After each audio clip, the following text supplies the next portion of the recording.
les bendiga, una bendición estar juntos, que el Señor nos dé gracia en esta mañana. Continuamos nuestro estudio del Evangelio de Juan. Vamos a Juan capítulo 1, versículos 14 a 18. Cuando compartimos un libro, en este caso el Evangelio de Juan, podemos ir adelantando nuestro estudio personalmente. Cada uno puede estudiar la Escritura, acompañar con un comentario bíblico de buena doctrina y poder estar creciendo en el conocimiento de todo el contexto histórico, aprendiendo el contexto gramatical y todo lo que puede enriquecernos en nuestro propio estudio. Lo maravilloso de esto es que las personas que están escuchando la enseñanza aún pueden haber investigado tanto que saben más que el predicador. Y esto es algo maravilloso. La sana doctrina no tiene algo místico y oculto en los pastores. No es que ellos tienen una unción especial o algo diferente a los creyentes en general. Simplemente tenemos un llamado para poder alimentar a la grey de Dios. Tenemos un llamado para cuidar de la iglesia de Jesucristo. Tenemos un llamado de alimentar constantemente a sus ovejas. Pero lo maravilloso de estar en una sana doctrina es que todos saben lo que viene en adelante y pueden investigar, estudiar y crecer como nadie. Gracias, Dios, por cada vida que está tan interesada en este estudio, Señor, del Evangelio de Juan. Juan 1, 14 a 18. Y aquel verbo fue hecho carne y habitó entre nosotros, y vimos su gloria como del unigénito del Padre, lleno de gracia y de verdad.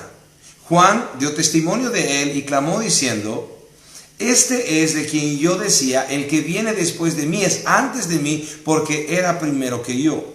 Porque de su plenitud tomamos todos, y gracia sobre gracia. Pues la ley, por medio de Moisés, fue dada, pero la gracia y la verdad vinieron por medio de Jesucristo. A Dios nadie le vio jamás. El unigénito Hijo que está en el seno del Padre, Él le ha dado a conocer. Oh, maravilloso eres, Señor, bendito Dios. Veamos el versículo 14 para empezar. Y aquel verbo fue hecho carne y habitó entre nosotros, y vimos su gloria como del unigénito del Padre, lleno de gracia y de verdad. Jesús es 100% hombre y 100% Dios. Se revela a sí mismo. Él se revela a sí mismo. Cristo revela a Dios el Padre. Él es el verbo hecho carne. Él es el verbo hecho carne. Ya nos acordamos nosotros de cuando empezamos esta enseñanza del Evangelio de Juan, que el verbo, para el contexto greco-romano, en la filosofía greco-romana y la religión greco-romana, el concepto del verbo era algo que estaba muy claro. Era esa mente divina, ese ser impersonal, era un algo. Es como cuando alguien dice que el poder esté contigo. ¿Alguien se acuerda de esto? El poder esté contigo. O yo tengo el poder. El concepto de un ser, de una entidad espiritual que tiene el control aún de todo. Eso era el verbo. Pero por otro lado, en el caso de los judíos también estaban acostumbrados a logos. Ellos constantemente se relacionaban con Dios a través de la palabra. Su palabra, todo el tiempo vemos nosotros su palabra. En el Antiguo Testamento, entonces, la palabra. El concepto del verbo era algo que estaba claro para los judíos como su relación a través de la palabra de Dios. Y por otro lado, los griegos o aquellos que no eran judíos y estaban dentro de esta cultura grecorromana, como religiosos, como filósofos, también entendían el concepto.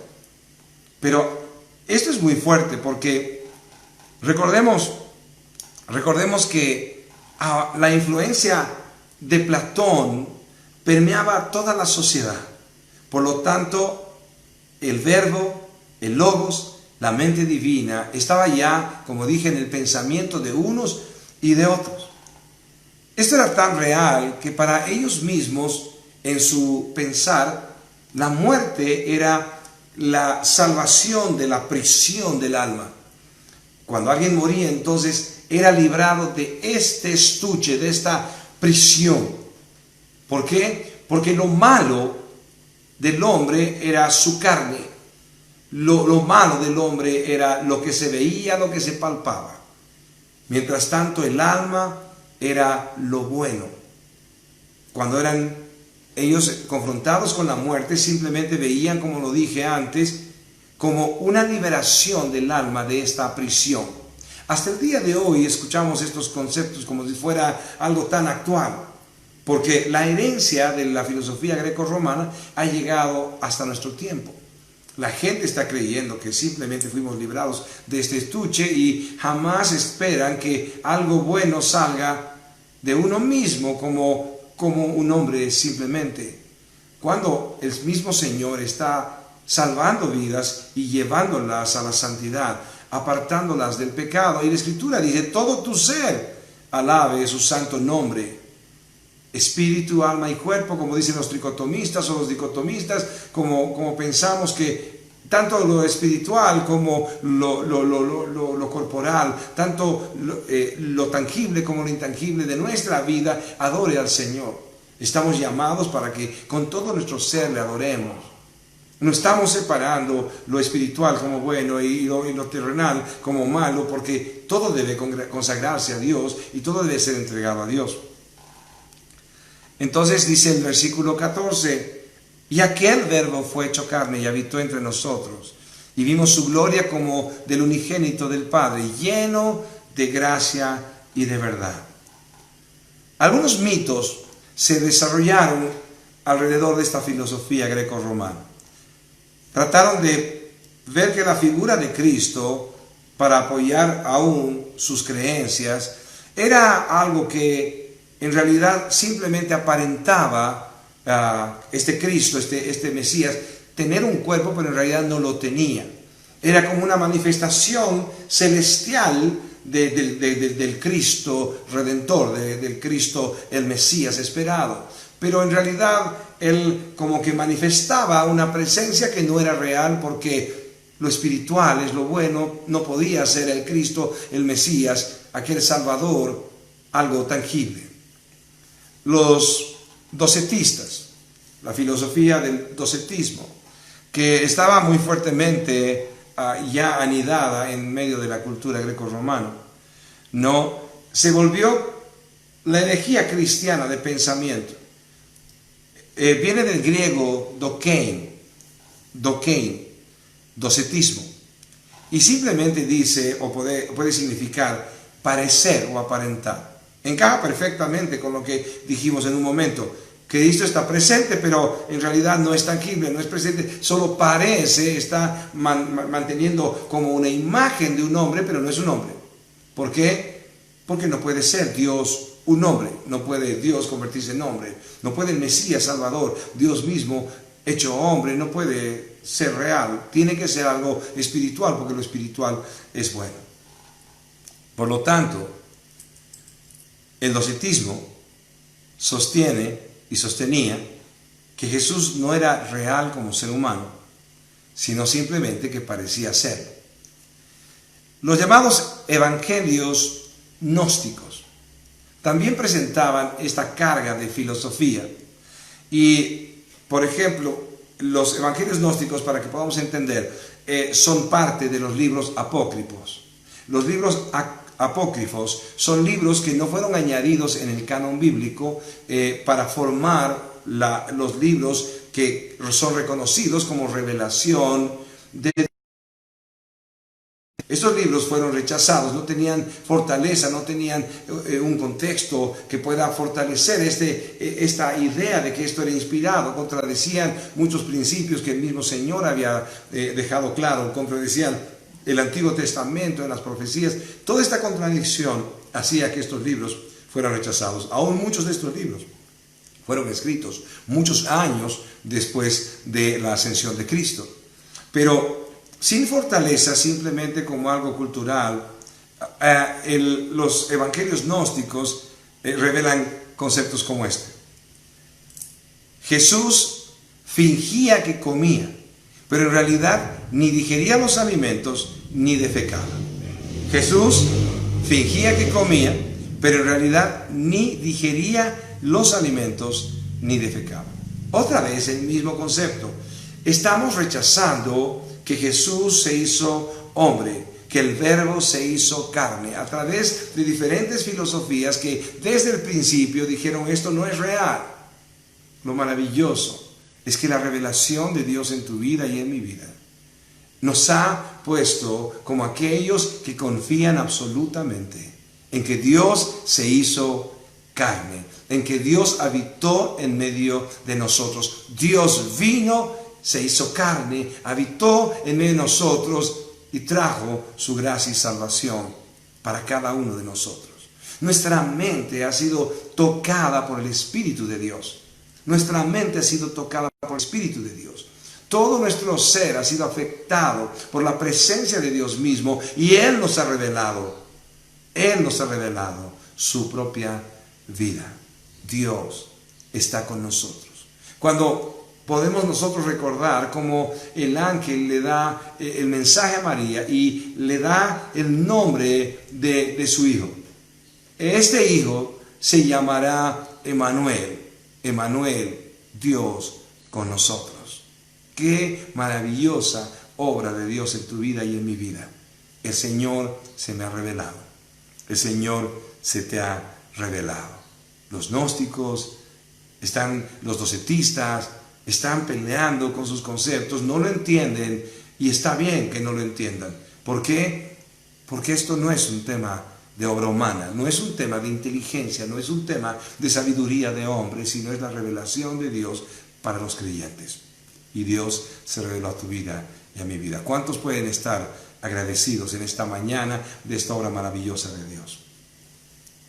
Frente a todo este mundo de mitos, de creencias que estaban al no entender la obra del Señor, el milagro de Dios, la venida de Dios mismo hecho hombre, en medio de todos estos mitos y creencias, Juan dice lo que vimos en el versículo 14: y aquel Verbo fue hecho carne y habitó entre nosotros, y vimos su gloria como del unigénito del Padre, lleno de gracia y de verdad.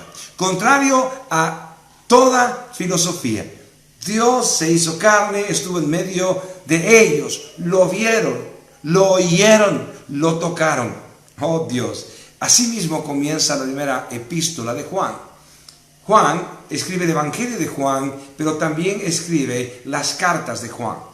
Primera de Juan, segunda de Juan, tercera de Juan. Cuando vemos nosotros el comienzo de primera de Juan, capítulo 1, versículo 1 y 2, dice lo siguiente: lo que era desde el principio, lo que hemos oído, lo que hemos visto con nuestros ojos, lo que hemos contemplado y palparon nuestras manos, tocante al Verbo de vida. Porque la vida fue manifestada y la hemos visto y testificamos y os anunciamos la vida eterna, la cual estaba con el Padre y se nos manifestó. Otra vez, primera de Juan, capítulo 1, versículo 1 y 2. Lo que era desde el principio. En el principio era el Verbo y el Verbo era Dios. Y el Verbo estaba con Dios y el Verbo era Dios.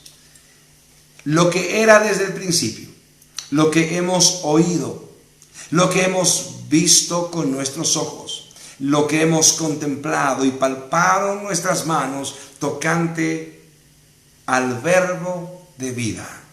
Oh Dios, porque la vida fue manifestada y la hemos visto y testificamos y os anunciamos la vida eterna, la cual estaba con el Padre y se nos manifestó. Oh Dios, cómo el mismo Señor revela todo esto a Juan para que esta revelación venga hoy día a nosotros con tanta claridad.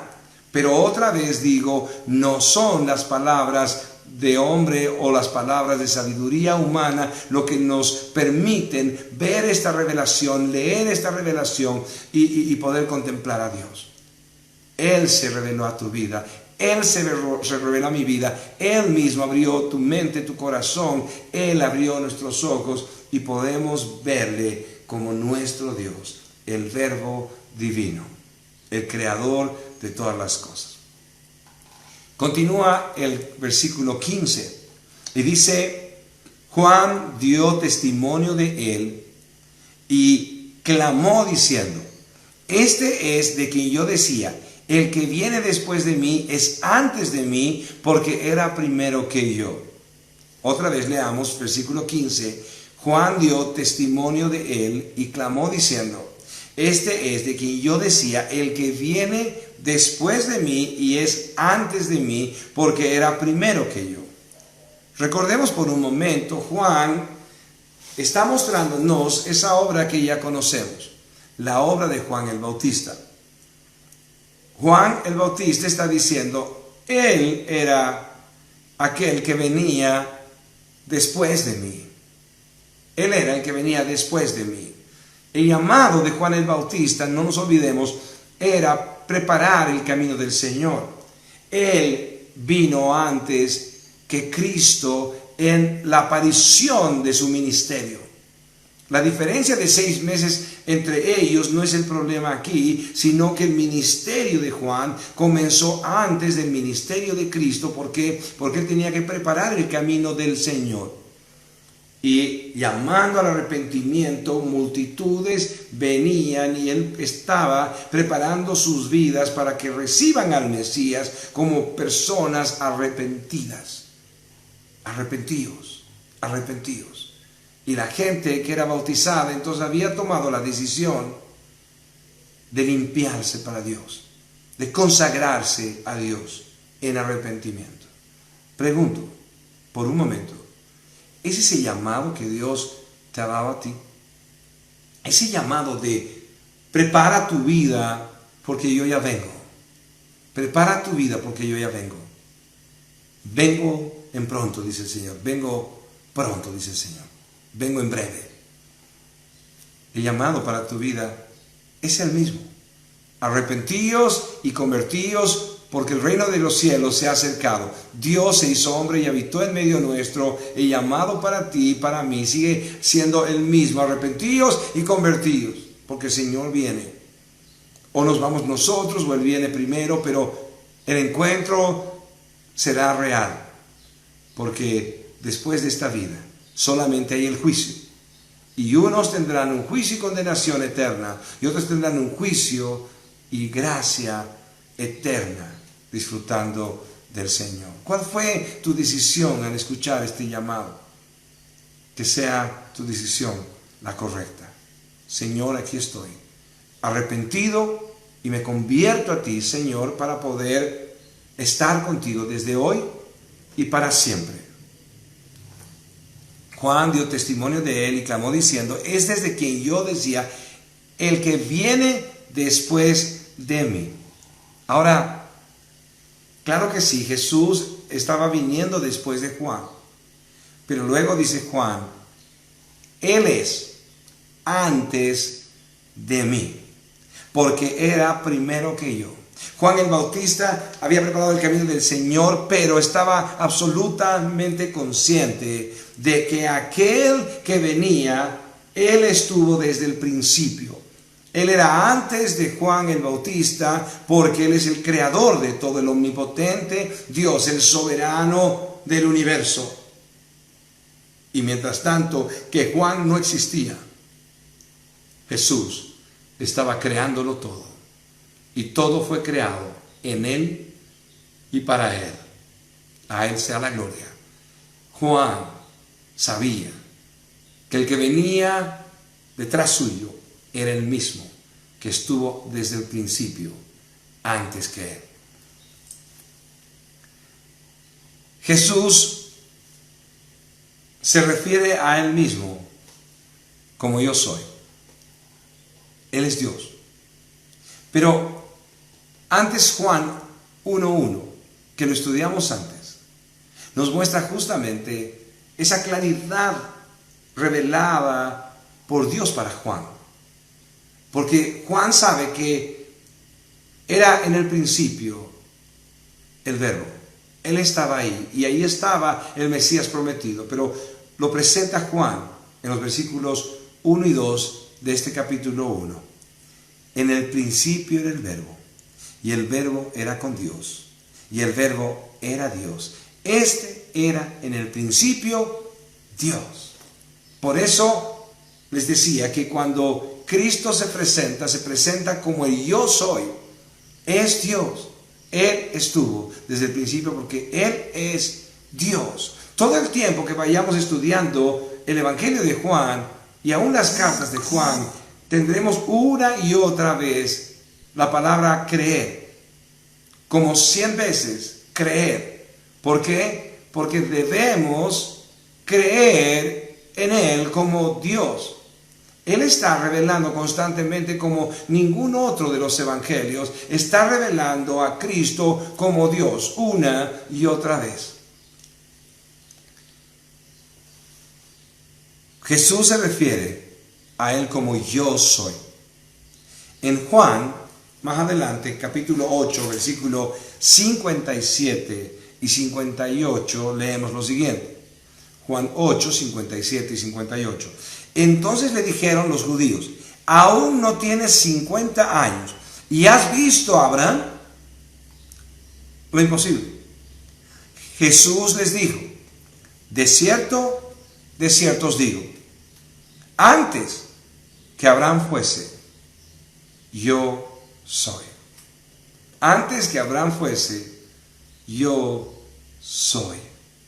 Jesús no negó quién era, sino una y otra vez aceptó adoración de los hombres en medio de el tiempo que estuvo con nosotros. Adoración de los hombres. El mismo que le dijo a Satanás: solo a Dios adorarás, solo a Dios rendirás culto, a Él le vas a servir. Rechazando a Satanás el momento que fue tentado. Él mismo sabía quién era y reconoció y permitió que le adoren en vida. Él es el Señor, Él es yo soy. Entonces le dijeron los judíos: aún no tienes 50 años y has visto a Abraham. Jesús les dijo: de cierto os digo, antes que Abraham fuese, yo soy. Este yo soy es el nombre de Dios. Yo soy, en hebreo, Yahvé. Yo soy, en hebreo, Yahvé. Y transliterado en castellano, Jehová. Yo soy Jehová. Yo soy Yahvé. Las palabras simplemente están dándonos el nombre de Dios. Y Jesús mismo dice claramente: yo soy. En Éxodo 3, 13 al 14, podemos ver justamente cómo el Padre, el creador de todo, el mismo Cristo Jesús, se presenta como yo soy. Dijo Moisés a Dios, Éxodo 3, 13, 14. Éxodo 3, 13 al 14. Dijo Moisés a Dios: he aquí que llego yo a los hijos de Israel y les digo: el Dios de vuestros padres me ha enviado a vosotros. Si ellos me preguntaren: ¿cuál es su nombre?, ¿qué les responderé? Él estaba siendo enviado por Dios mismo. El pueblo tenía que reconocer que era un enviado de Dios. La obra que iba a hacer Moisés era la obra de Dios. Pero Moisés pregunta: voy a ir a tu pueblo, pero cuando me pregunten ¿quién me envía?, ¿qué voy a decirles? ¿Cuál es su nombre? Versículo 14. Y respondió Dios a Moisés: yo soy el que soy. Yo soy el que soy. Y dijo, así dirás a los hijos de Israel, yo soy, me envió a vosotros. Yo soy, me envió a vosotros. Qué cosa más maravillosa. Cristo mismo, en la revelación de Juan, se presenta como el yo soy de Éxodo, como yo soy aquel que estuvo desde antes de la fundación del mundo, como el yo soy que estuvo siempre, el Dios eterno, omnipotente. Juan está una y otra vez, como les dije, insistiendo sobre lo mismo. Jesús es Dios. Versículo 16 de nuestro estudio. Juan 1:16. Porque de su plenitud tomamos todos y gracia sobre gracia. Porque de su plenitud tomamos todos y gracia sobre gracia. ¿Qué es lo que tomamos de su plenitud? ¿Qué es lo que tomamos de Él? Los creyentes a quienes Dios salvó, los creyentes a quien Dios salvó, hemos recibido agua viva. Agua viva. Él es el agua viva que necesita tu ser. Los creyentes hemos recibido agua viva, así como la mujer samaritana, el esposo de Jacob. El mismo Señor le dice, si tú bebieras del agua que yo te daré, no tendrás sed jamás, sino de que tu interior correrán ríos de agua viva. La gracia abundante de Dios, algo que el creyente no puede contener, sino que salpica para vida eterna. Oh, Dios nos dio agua viva. Tomamos de Él, una vez más, de su plenitud, tomamos todos. Y cuando Dios se hizo esa agua viva en nuestro ser, de ahí en adelante no podemos parar de compartir de este Dios de salvación. Él sació nuestro ser de manera tan abundante que salpica para vida eterna en nosotros. Pregunto por un momento, ¿salpica esa salvación? ¿Salpica esa agua viva a los que te rodean? ¿Eres tú aquel que está abundando de tal manera que llega la salvación alrededor de tu vida? Porque esa gracia no la puedes contener. O simplemente te has quedado conforme con tu salvación. Esta salvación es mía y no la voy a compartir con otros. Esta salvación es mía y no la voy a compartir con otros. Un amigo hablaba conmigo, un amigo muy querido, hablaba conmigo desde Cochabamba y me decía, hermano, realmente vivimos muchas veces en ese pecado. Como aquellos que no quieren que los demás estén disfrutando lo que tenemos. Entonces no voy a compartir mis secretos. No voy a compartir esos secretos tan importantes de mi verdadera felicidad. No voy a compartir el secreto de mi gozo, de mi paz. Es paz mía, es salvación mía, es bendición mía.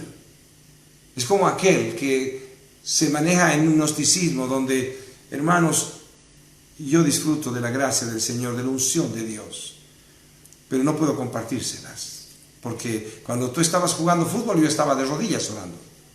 ¡Qué tontería tan grande! El Señor jamás derramó de esta agua viva en nadie que se lo merezca. El Señor no salvó tu vida, no salvó mi vida por algún merecimiento personal. Él derramó agua viva en aquellos que Él mismo escogió. Y creo que tú estás en este lugar porque también estás en esa lista. O has recibido del agua viva y estás salpicando para vida eterna, o vas a recibir esta agua viva hoy. Porque de su plenitud tomamos todos y gracia sobre gracia. Oh Dios, Gracia sobre gracia. Está hablando de esa abundante gracia que no podemos contener. Gracia sobre gracia, gracia sobre gracia, abundante gracia, maravillosa gracia. En Efesios 1, 5 al 8, habla justamente de las riquezas de su gracia. En Efesios 1, 5 al 8, y dice: en amor habiéndonos predestinado para ser adoptados hijos suyos por medio de Jesucristo, según el puro afecto de su voluntad, para alabanza de la gloria de su gracia, con la cual nos hizo aceptos en el amado, en quien tenemos redención por su sangre, el perdón de pecados, según las riquezas de su gracia, las riquezas de su gracia. Y el versículo 8 dice: que hizo sobreabundar para con nosotros en toda sabiduría e inteligencia. Él se reveló a nosotros. Él se reveló, nos iluminó en verdad y pudimos verle. Pero bebimos todos de Él mismo, de la plenitud de Dios bebimos todos. El mismo Cristo vino y nos hizo beber de Él, pero lo hizo de tal manera que fue gracia sobre gracia. Fue la riqueza de su gracia. Fueron las riquezas de su gracia las que Él derramó sobre nosotros. Efesios 2, 7, el apóstol Pablo escribe también al respecto. Efesios 2, 7. Para mostrar en los siglos venideros las abundantes riquezas de su gracia, en su bondad para con nosotros en Cristo Jesús. Porque de su plenitud bebimos todos. De la plenitud comimos todos. De su plenitud pudimos nosotros tomar. Pero luego de esto encontramos que esa plenitud venía gracia sobre gracia para nosotros. Leamos una vez más el versículo 16. Porque de su plenitud tomamos todos, y gracia sobre gracia. Puedo preguntarte en esta mañana: ¿has experimentado esto? ¿Has experimentado esto? El mismo Señor te ha revelado su presencia. No solamente el Señor vino como el Verbo y se hizo carne y habitó entre nosotros, sino que también vino a tu vida y a mi vida. ¿Es real esto en tu vida? ¿Has podido reconocer tus pecados en arrepentimiento, sabiendo que frente a su santidad, santo, santo, santo es el Señor, frente a su infinita santidad, tú has podido saber que no hay nada en ti que pueda salvarse, porque tu perversidad, tu pecado es tan grande? Y luego de esto el Señor con su Espíritu te ha llevado al arrepentimiento y le has podido decir: Señor, tú eres santo y yo soy solo un pecador. Como Isaías dice claramente: yo soy simplemente como suciedad. Y has experimentado beber de Él y ver esa abundante gracia sobre gracia en tu vida. Si lo has hecho, no desperdicies tu vida. Aférrate al Señor, conságrate de todo corazón. Y empieza a repartir esto que no se puede guardar. Que salpique para vida eterna tu vida hacia los demás. No sigas viviendo para ti, sino vive para aquel que te amó y murió por ti y te dio gracia sobre gracia. Abundante gracia. El versículo 17 dice: pues la ley por medio de Moisés fue dada, pero la gracia y la verdad vinieron por medio de Jesucristo. Pues la ley por medio de Moisés fue dada, pero la gracia y la verdad vinieron por medio de Jesucristo. Nunca nos olvidemos que Jesucristo es el autor de la ley. Él es el autor de la ley. Él es el legislador que dio la ley, porque Él lo creó todo. Y todo don perfecto desciende de lo alto. Es Él el que entregó la ley, que es buena, que es pura.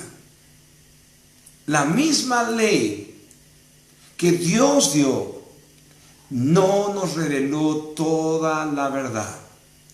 La misma ley que Dios dio no nos reveló toda la verdad. Nos reveló que la voluntad de Dios era caminar apartados del pecado y que la consagración de nuestra vida está en un camino de santidad. El pecado es el quebrantamiento de la ley y Dios nos dio su ley para que nosotros sepamos cómo conducirnos delante de Él.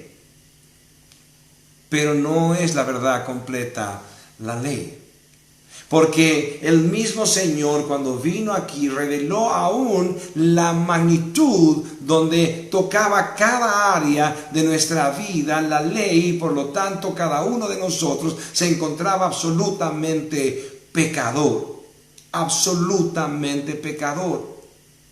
Pero cuando vino Cristo, la verdad completa fue revelada de que nuestra incapacidad tenía una salida. Pero la salida no fue con un precio pequeño. No fue un tema de diezmos y ofrendas. No fue un tema del sacrificio del hombre, sino que Dios se hizo hombre y fue sacrificado por nuestros pecados. El precio de nuestra paz es un precio inmensamente grande. Dios se hizo hombre, habitó entre nosotros y fue crucificado como un malhechor para que tú y yo podamos disfrutar de su gracia. Por lo tanto, la verdad completa no vino por Moisés. La ley de Dios, lo que Dios había dado, no vino como la verdad completa. Era sombra de lo que había de venir, pero cuando vino Cristo fue manifestada la verdad en plenitud. Él es la verdad y vino y se reveló a nosotros y nos dio una salida para la condenación eterna, para no estar bajo la ira de Dios, y nos dio salvación con un precio muy alto, un precio de sangre.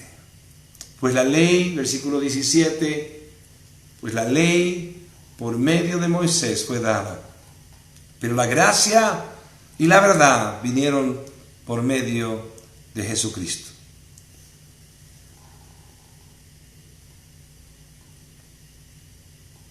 Si Dios ha hecho esa obra en tu vida y conoces la verdad, conoces a Jesucristo, entonces ríndete delante de Él, entrégate a Él, que no sea más la codicia, el amor a nosotros mismos, que no sea el deleite, el hedonismo, el vivir para el deleite, lo que te aparte de tu Salvador. Que Él se vuelva el deleite en tu vida, que tú puedas aún gozarte en el Dios de tu salvación en medio de toda prueba, sabiendo que el que se reveló a tu vida es Él. Él vino al mundo, pero vino a tu vida. Y el que Él hubiera venido a tu vida es justamente el motivo porque en medio de toda circunstancia sigues disfrutando de su presencia si realmente te has consagrado a Él. El gozo y la paz no vienen por las circunstancias, sino porque ese Dios maravilloso se ha revelado a tu vida, habita en ti de manera abundante y te ha dado gracia sobre gracia, para que tú mismo sepas que el Señor está contigo hasta el final. Oh Dios amado eres tú, Señor. Padre, haz la obra en cada vida, Señor. Que cada uno de los que están presentes pueda tomar decisiones reales de consagración a ti, Dios. El versículo 18 dice: a Dios nadie le vio jamás. El unigénito Hijo que está en el seno del Padre, Él le ha dado a conocer. Juan se refiere a Jesús como el unigénito Hijo, el único Hijo. Y así comienza igual esta porción: el unigénito Hijo, el único Hijo. Pero en su venida y en su sacrificio se reveló también como el primogénito de Dios. Y el primogénito es primero entre muchos. El primogénito es el primero entre muchos. El unigénito es el único Hijo de Dios. Pero el primogénito, el mismo Cristo, es primero entre muchos. Y Juan, en el versículo 12 de este capítulo 1 que estamos estudiando, justamente nos reveló su verdad. Todos son criaturas de Dios. Todos los hombres son creados por Dios, criaturas de Dios. Mas a los que creen en su nombre, les dio potestad de ser hechos hijos de Dios. Primogénito entre nosotros. Nuestro Dios es el Hijo primogénito entre nosotros. El primero entre muchos hermanos. Dios está esperándonos para recibir cada una de nuestras vidas a la imagen de Jesucristo, sabiendo que nunca el llegar a la estatura de Cristo nos hará dioses, pero sí que el mismo Cristo revelado como el unigénito Hijo de Dios es el primogénito en medio de nosotros. Estamos siguiendo las pisadas de nuestro Dios, nuestro hermano mayor, el que nos dio ejemplo a seguir para poder llegar al Padre, el primogénito de Dios. Utiliza aquí la expresión el seno del Padre. A Dios nadie le vio jamás, el unigénito Hijo que está en el seno del Padre, Él le ha dado a conocer. El seno del Padre denota intimidad del Hijo y del Padre. Denota intimidad. Están totalmente entrelazados. Son uno solo. El Hijo está en el seno del Padre. Juan revela la intimidad reflejada de Cristo con el Padre como una intimidad también que tiene el creyente con Dios por medio de Jesucristo. Y en Juan 13:23 dice lo siguiente, Juan 13:23, refiriéndose a Él y la intimidad, otra vez digo, que tenía con Cristo. Y uno de sus discípulos, al cual Jesús amaba, estaba recostado al lado de Jesús. Y uno de sus discípulos, al cual Jesús amaba, estaba recostado al lado de Jesús. El Señor Jesús es uno con el Padre. El llamado del Señor en su oración al Padre es: Padre, que ellos sean uno como tú y yo somos uno. Que ellos sean uno, la iglesia de Cristo, que ellos sean uno como tú y yo somos uno. Esta intimidad real es algo que tú necesitas vivir. Porque nosotros, dice la Escritura, no practicamos el pecado porque la simiente de Dios habita en nosotros. Nosotros no practicamos el pecado, no estamos entregados al pecado. Somos pecadores, pero no estamos entregados al pecado porque la simiente de Dios habita en nosotros. Eso dice Juan mismo en sus cartas. La habitación de Dios eres tú, soy yo. Hay una estrecha unión entre el Señor y nosotros, que también debe ser algo que se revele en la relación dentro de la iglesia. Padre, que sean uno como tú y yo somos uno. La revelación de Dios nunca queda para que nosotros simplemente estemos expectantes al cielo, sino que la vida de Cristo, cuando se manifiesta a nosotros, entonces también hace que nosotros reflejemos el carácter de Cristo y haya amor entre nosotros. Algunas personas están buscando la unidad de la iglesia de Jesucristo. Aún amparados con estos versículos, están buscando la unidad de la iglesia. Pero la noticia en esta mañana, una noticia muy importante, es que la iglesia de Jesucristo está unida porque es el cuerpo de Cristo y esto no puede ser quebrajado o resquebrajado. La unidad de la iglesia está sustentada por Cristo porque somos su cuerpo. Pero jamás intentes unir las tinieblas con la luz, porque no tienen comunión unas con otras. Las tinieblas y la luz no tienen comunión. No podemos llamar iglesia de Cristo a una iglesia que no tiene a Dios como soberano.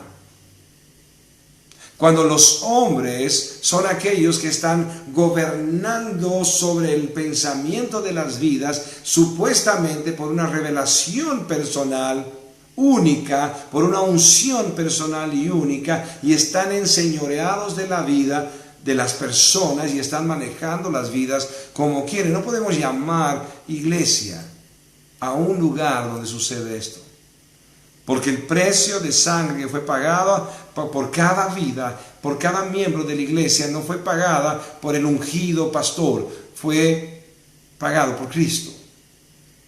Por lo tanto, la unidad de la iglesia ya está, pero no tenemos que buscar iglesias para unirnos, porque si estamos llamando iglesia de Jesucristo a una iglesia, como digo, donde los ancianos, los pastores, los ungidos, los apóstoles, los profetas, lo que se llamen, tienen un poder sobre las personas, entonces no es la iglesia de Jesucristo.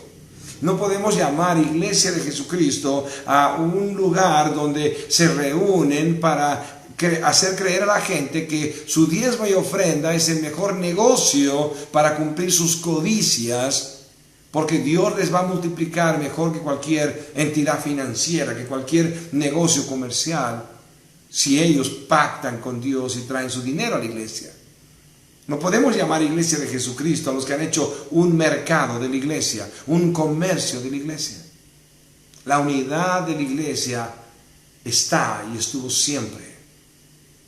Estamos unidos en Cristo Jesús, porque somos su cuerpo. Reconozcamos a los creyentes, reconozcamos esta unidad en medio de una sana doctrina, porque no somos lo mismo. Nosotros no nos predicamos a nosotros, sino predicamos a Jesucristo crucificado. Esta unión entre el Padre y el Hijo está en el seno del Padre. Esa unidad que el Señor está anhelando para la iglesia es algo que va a ser, que es real en Cristo Jesús, pero que tiene que ser también real entre nosotros. Tenemos que reflejar el amor del Padre. Tenemos que reflejar el amor del Padre al Hijo, el amor del Hijo al Padre, y tenemos que amarnos, así como el Señor nos ama. En Juan 14, 8 al 10. En Juan 14, 8 al 10. Dice lo siguiente. Felipe le dijo: Señor, muéstranos al Padre y nos basta. Jesús le dijo: tanto tiempo hace que estoy con vosotros y no me has conocido, Felipe. El que me ha visto a mí, ha visto al Padre, dice Jesús. ¿Cómo pues dices tú, muéstranos el Padre? Versículo 10. ¿No crees que yo soy en el Padre y el Padre en mí? Las palabras que yo os hablo, no las hablo por mi cuenta, sino que el Padre que mora en mí, Él hace la obra. El unigénito Hijo que está en el seno del Padre. El unigénito Hijo que está en el seno del Padre. Me habéis visto a mí, entonces has visto al Padre. ¿No crees que yo soy en el Padre y el Padre en mí? Jesús es Dios. Una vez más. Volvamos a leer el versículo 18. A Dios nadie le ha visto jamás. El unigénito Hijo que está en el seno del Padre, Él le ha dado a conocer. Esto es tan maravilloso. Dado a conocer. Dado a conocer, revelado. Esta es la palabra aún, o este es el concepto donde los mismos teólogos han sacado la expresión exégesis. Han sacado de dado a conocer, del concepto han sacado la palabra exégesis. Cuando nosotros nos acercamos a la palabra de Dios, tenemos que tener justamente el deseo de encontrar lo que el Señor está diciendo a través de esta revelación. La Biblia no tiene no necesita de alguien que se le revele lo que está leyendo. La Biblia es la palabra de Dios revelada. Ya está revelada.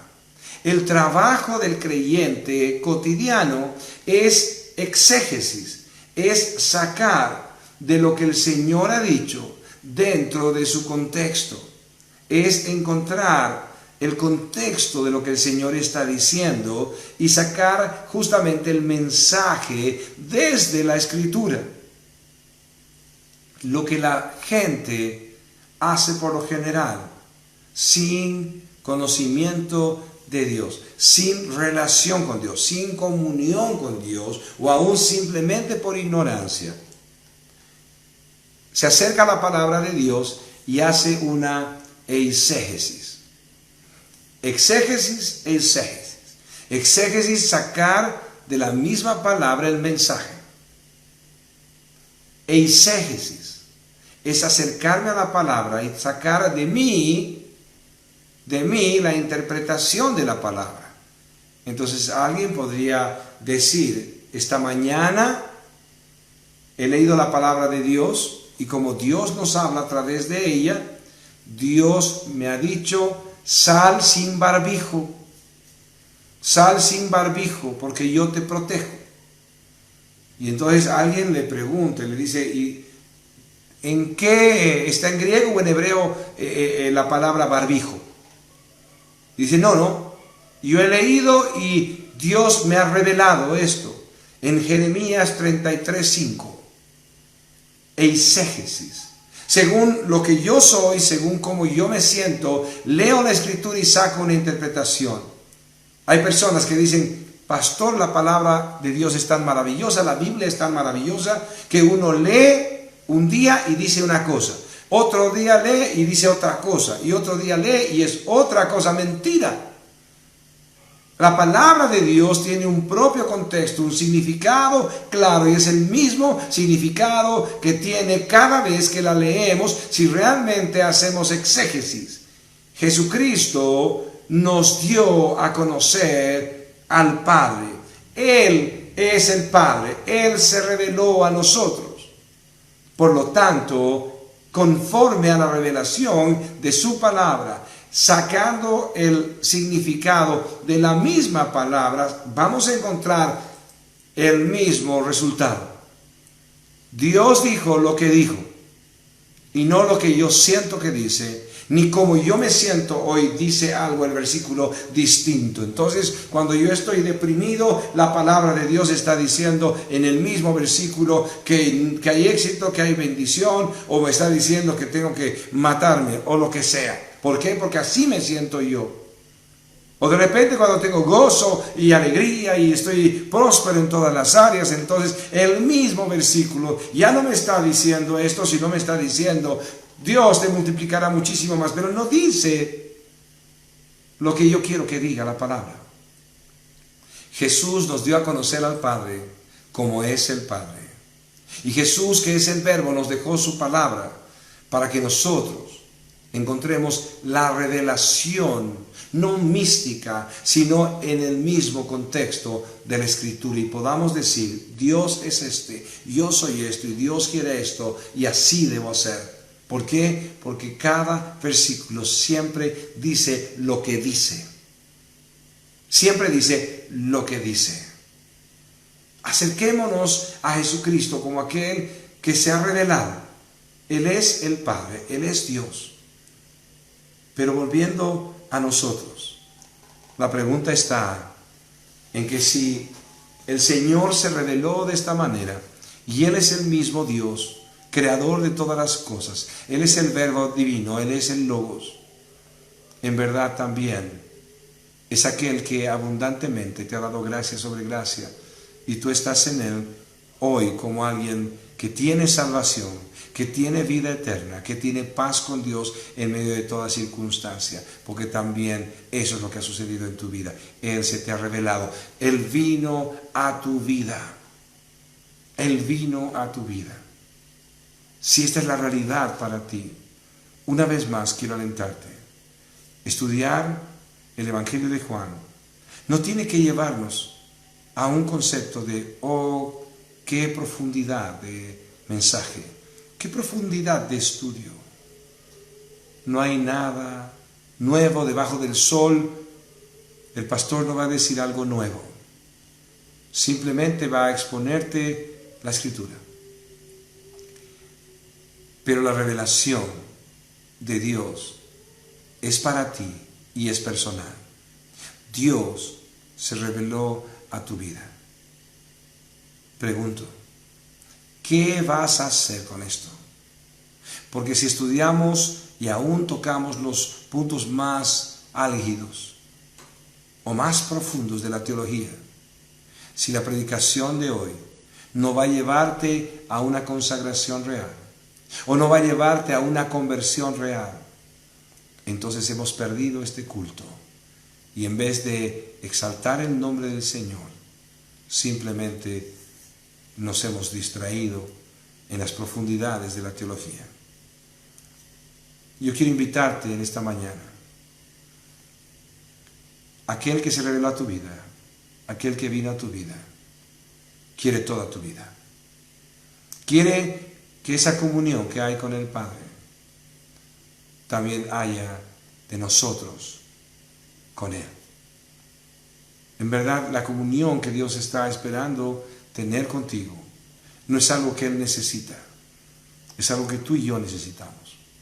No cambies tu relación con Dios, no cambies tu obediencia a Dios por nada.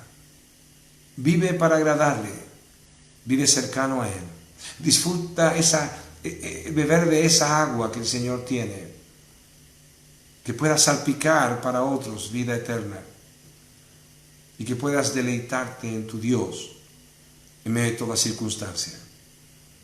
Acerquémonos al Señor. Habla con Dios. Dale tu vida en serio. Que no sea Él el ayudante para proveer tus codicias ni tus deleites. Haz de Él tu deleite. No se olviden, me quedo leyendo sus mensajes y me gozo también en estar unidos. Los extraño mucho, quiero abrazarlos, quiero besarlos, quiero que estemos otra vez reunidos. Pero seamos prudentes y sabios y podamos guardar nuestra vida para servirle al Señor. Dios los bendiga.